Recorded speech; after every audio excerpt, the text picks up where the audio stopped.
Welcome to BizBytes, brought to you by ComTogether, helping businesses like yours build their brand through telling amazing stories to engage and grow audiences on multiple platforms. Well, hello everyone, and welcome to another episode of BizBytes. And I'm very excited to have a guest with me today who I've got to know over the last few months. And this is, I suppose, in itself a fascinating little tale. We met each other through someone else who introduced us and thought that the two of us might make a good fit together. And we've been working away on some things that create some opportunities for both of our clients in the future. But I thought it was a good opportunity to get Richard onto the program and delve a little bit behind his own story and share that with you guys. So first of all, let me get Richard on and ask him to introduce himself. Well, thanks, Anthony, and thanks for connecting me with me a number of months ago via one of our connections. So, yeah, I'm Richard Turner. I've got a business called Fox Turner Partners.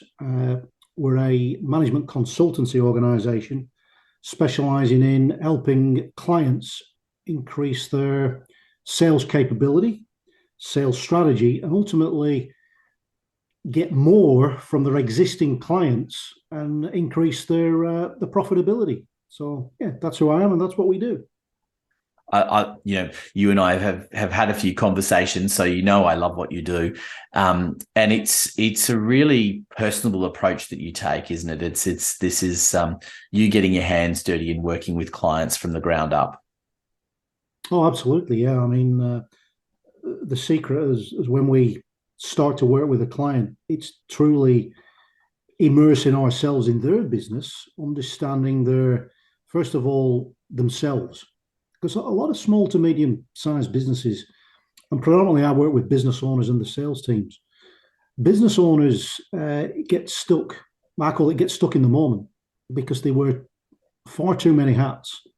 And to narrow the focus on what we call the sales engine, which is ultimately, the engine that drives customer conversations, customer interactions, and ultimately increasing revenues, we find that is an area of the business that gets neglected, and it goes into neutral. And as you know, any engine that goes into neutral doesn't go anywhere; it stands still. So it's about working with organizations, truly immersing ourselves in their business to truly understand how they interact with the customers, how they promote themselves, not just with the customers, but within. So it's a team. And we literally get our hands dirty and work with them on a day-to-day basis. And it's something that we love doing.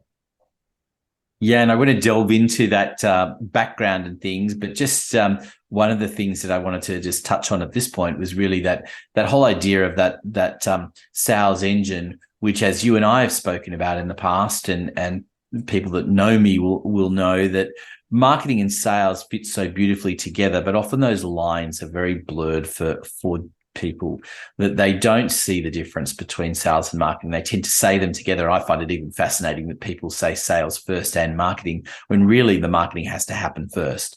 You have to get some of the foundational elements right, and that engine needs to be working, because if the marketing's not working, then there's not much hope for the sales, and vice versa. They are linked, but they're not the same, are they? Well, no, they totally do different functions regarding a business, Anthony. And marketing is I suppose that's an area where that you're trying to attract clients. Lead generation, if I can use those two words, lead generation. Once that lead generation gets presented to a business, how do you actually deal with that? How do you qualify whether, one, it's a opportunity to pursue or not to pursue? And we talk about sales optimization. Ultimately, when we work with organizations, it's about optimizing the time so they can focus on the right things. And what we find is we've worked with organizations that have great marketing functions. However, when those leads come into the business, how do they deal with them? How do they qualify a go or no go? And that's where we find a lot of success when we delve deep with sales teams. How do they handle those inquiries, and what kind of questions do they ask to engage with potential future clients? Yeah. Yeah. No, it's 100%. It's really it's really an important area that people need to understand more about, because often they're measuring one without thinking that there's another. That yes, they have to be linked and they have to work together, but ultimately you can only judge the quality of one against itself. So, marketing is only as good as the marketing. You can't really judge marketing by the volume of sales, because if and I've worked with businesses where we get the marketing running brilliantly, but the sales lets them down. So you can't really, and vice versa can happen, of course. Yes, absolutely. Yeah, I mean, I'd be interested to get your viewpoint on this. We talk about customer profiling, and I'd be interested, Andrew, Anthony, how many clients have you worked with or potentially working with who truly understand what an ideal client it is for them? Because that, I would imagine, that's very important from a marketing perspective. You agree? 100%, 100%. And it's one of the first things that I do when I'm working with clients that we talk to them about is their ideal clients. And there are two aspects to ideal clients that I find. One is there's often that work isn't necessarily done, or they've drifted away from what the ideal clients is. And I often use the scenario where people start off in very firm on dealing with one market, and then suddenly an opportunity presents itself to deal with something that's slightly off to the side of that. And before they know it, they've been derailed into areas that they wasn't really their original intention. And either the business has to adjust and accept that the ideal client has changed, and we've built the business around that, or you find yourself drifting further and further away and loving the business less and less as a result, because you start off the business in wanting to deal with an ideal audience. But the other side of that is perception. I've worked with clients where they've come to me and said in the beginning, look, probably only about 5-10% of my clients are ideal. The rest of them less than ideal.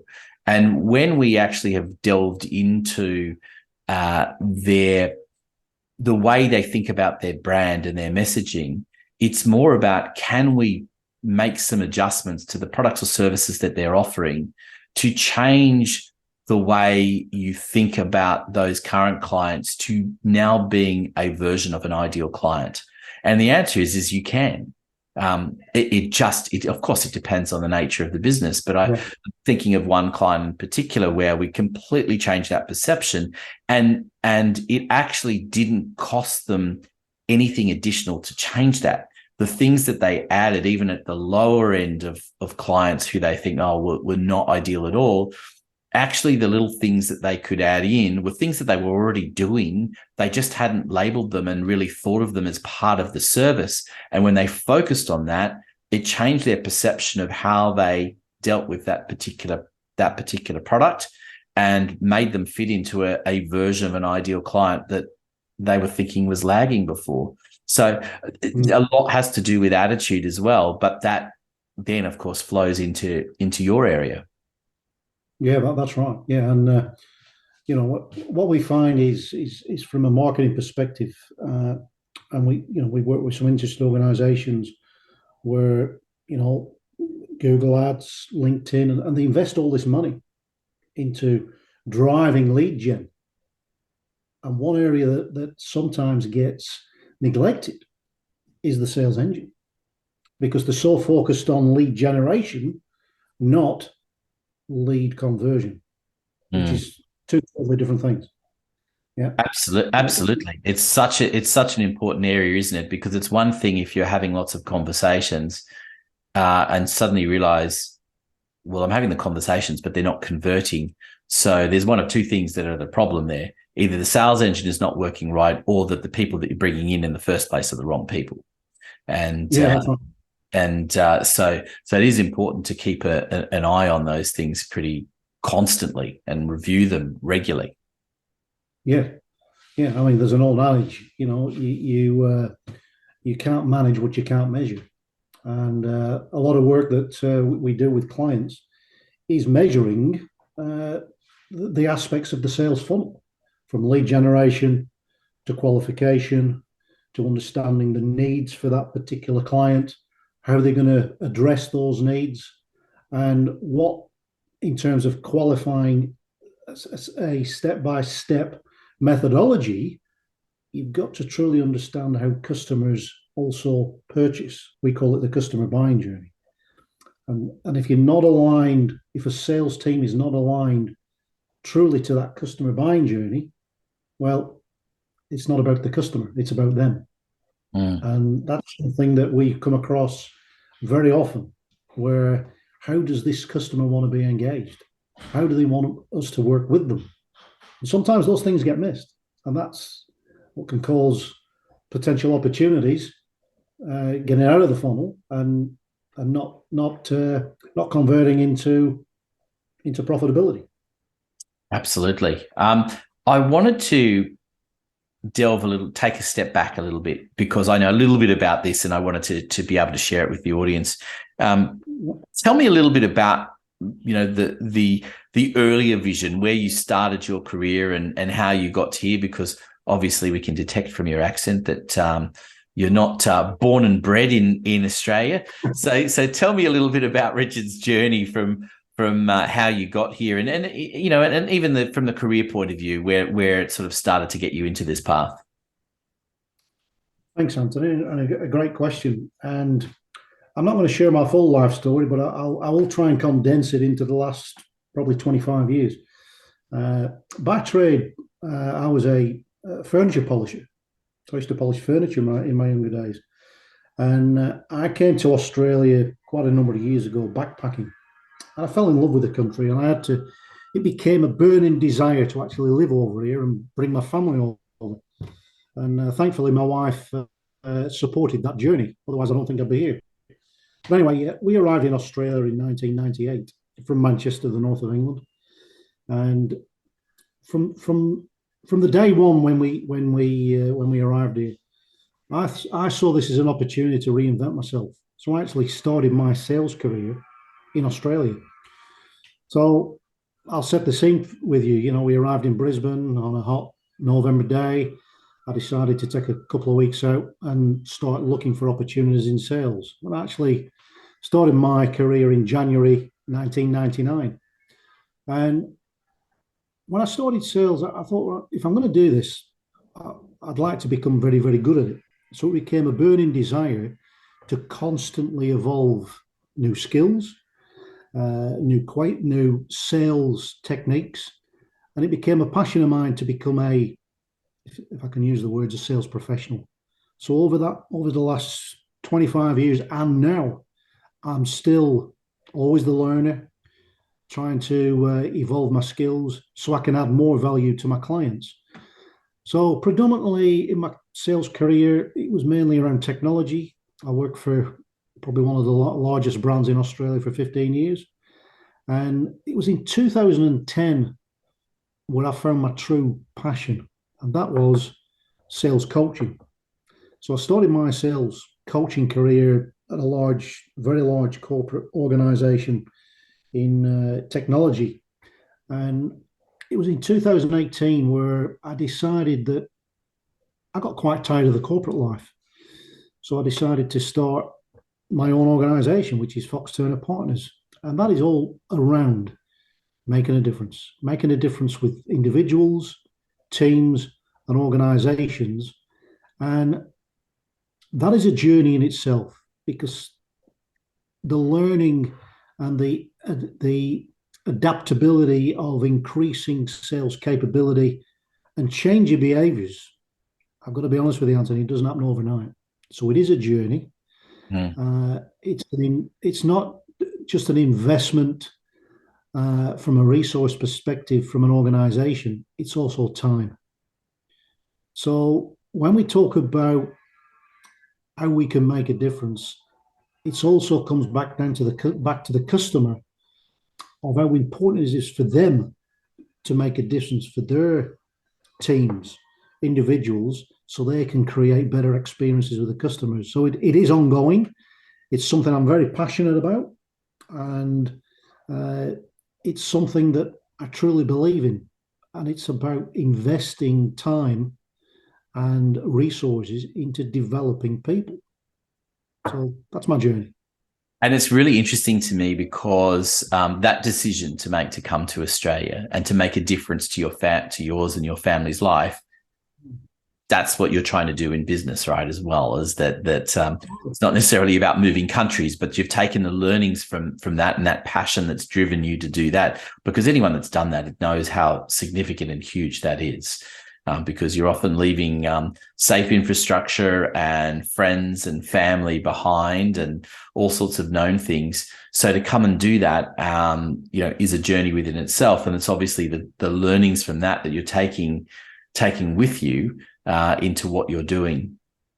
Yeah, absolutely. And, sales has changed tremendously over the last 25 years. Customers expect more now. And customers, they really want three things from a sales professional and a representative from a potential supplier. One, how well do you know my business? Two, how easy are you to work with? And three, how can you make me smarter? So when a sales rep, customer service rep, account executive is dealing with an individual in an organization, they want to know how they can help them make smarter, better decisions that's going to impact the business. So they've got to be great listeners, and they've got to be very inquisitive, because it's about the customer. It is. And what I find interesting as well is, and perhaps for anyone internationally who's listening to this, is that there's also a cultural part, isn't it, as well? Because sales in Australia, I think, is quite different to sales certainly in the US. I think there's some subtle difference between Australia and the UK, perhaps not as much as with other countries. And I think you have to be aware of that as well, don't you? We're not in Australia. We're not accustomed to being sold to. We don't tend to like being sold to. No, we don't. And that's where that's what we try, and when we work with our clients, it's about helping those individuals put themselves in the customer's shoes. And how would you like to be dealt with? How would you like to be engaged? And what does that mean?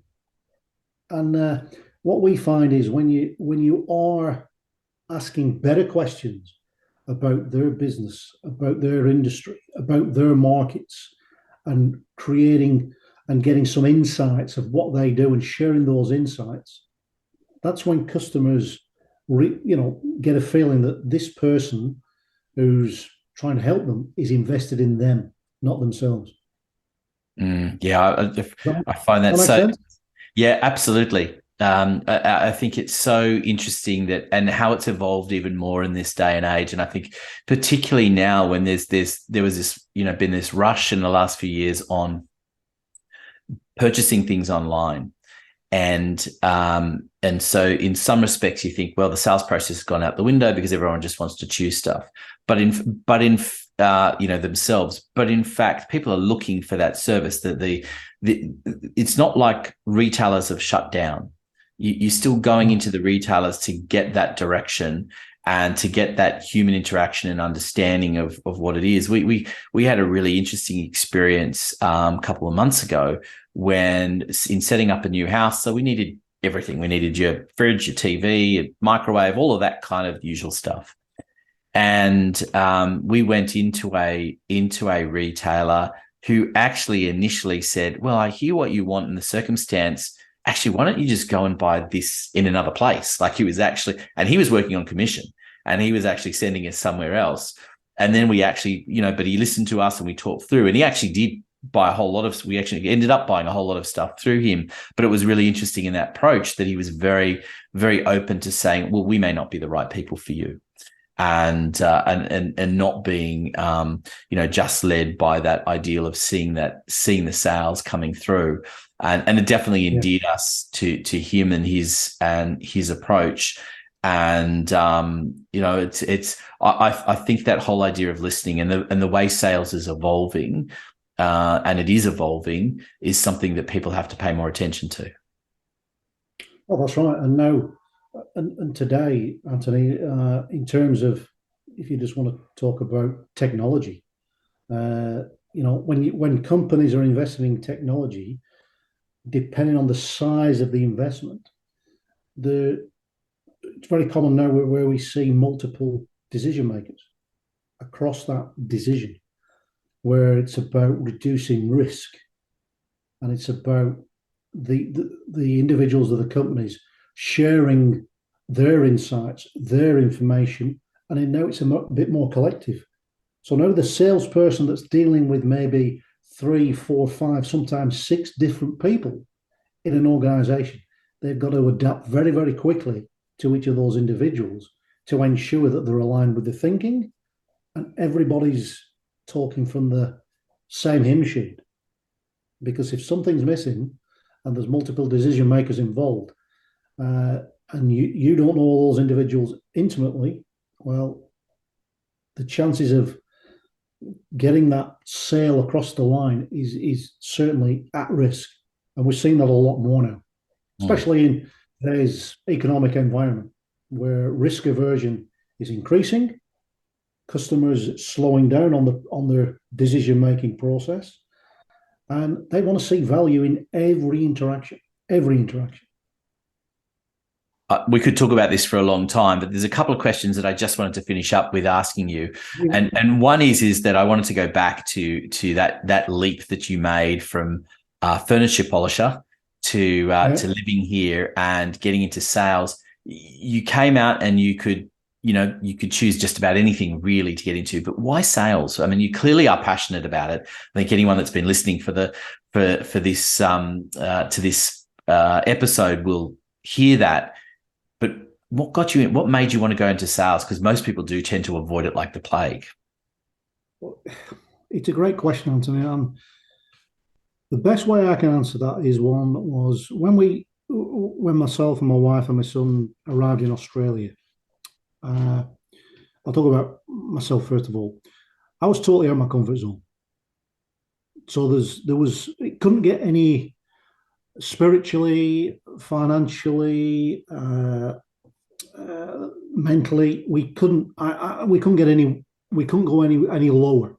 So it was a fresh start. So I'm thinking, this is a fresh start. I can reinvent myself, and sales gave me the opportunity to, one, we didn't know anybody over here. We had no family.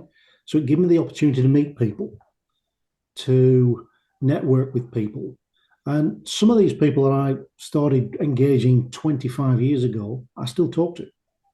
I've got a client now who, indirectly through another network, got referred to me 25 years ago from a guy that was involved in my first sales training course, who now has referred me to other businesses.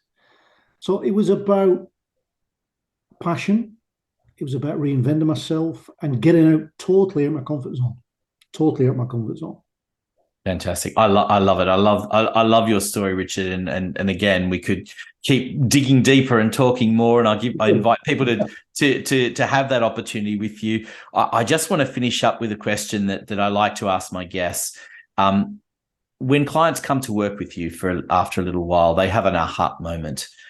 What is that aha moment that they tend to have that you wish, in many respects, that many more people would realize and come to want to work with you as well? That's a great question, Anthony. I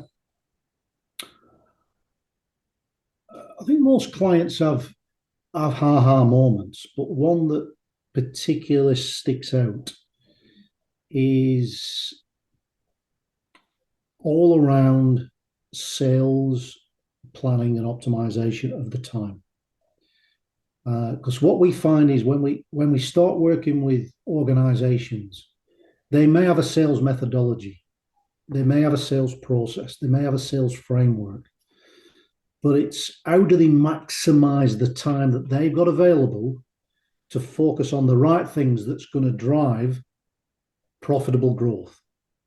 And that's the ha-ha moment, because most organizations that we certainly work with and know of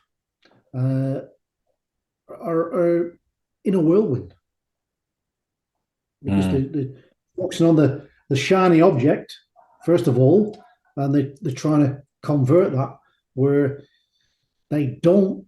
Most organizations don't focus on how do they actually segment their customers? How do they know which ones are most profitable? How can they increase value both ways by working with them more, that actually can create other potential pipeline and profitable areas for the business through better planning? And that's an area that we see that sticks out. And when you start working with them, they go, so if we just slowed down a little bit, we could get faster conversions. I love that. In a nutshell. I love that. Richard, again, thank you so much for being part of the BizBytes program. And we are going to include lots of information of how to get in touch with you and all things relating to your business as well as part of the show notes for the program. Thank you for being part of BizBytes, and to everyone listening in, we look forward to having your company on the next episode. Thanks, Anthony. BizBytes is brought to you by ComTogether for all your marketing needs, so you can build your brand, engage audiences on multiple platforms. Go to comtogether.com.au, follow the links to book an appointment for a free consultation.